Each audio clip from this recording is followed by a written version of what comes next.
KSRTCയുടെ budget tourism പ്രൊമോഷൻ്റെ ഭാഗമായിട്ടാണ് ഈ ബസ് സർവീസ് നടത്തുന്നത്. പെർ ഹെഡ് 1500 രൂപയാണ് സൈലൻറ്റ് വാലി ട്രിപ്പിനുള്ള ചാർജ്.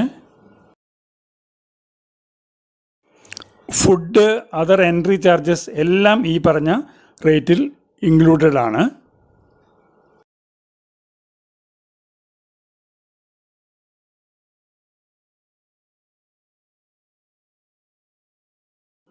ഇത് നമ്മളിപ്പോൾ ആനമോളി എന്ന ഒരു സ്ഥലത്ത് കൂടെയാണ് കടന്നു പോകുന്നത്. ഈ ട്രിപ്പ് കാലത്ത് 6 മണിക്ക് പാലക്കാട് നിന്ന് പുറപ്പെട്ടു കഴിഞ്ഞാൽ വൈകുന്നേരം ഒരു 6:30 പാലക്കാട് തന്നെ തിരിച്ചെത്തുന്ന തരത്തിലാണ് ക്രമീകരിച്ചിരിക്കുന്നത്. അതാ അങ്ങ് ദൂരെ അട്ടപ്പാടി മലനിരകൾ കുറേശ്ശെ കണ്ടു തുടങ്ങിയിട്ടുണ്ട്.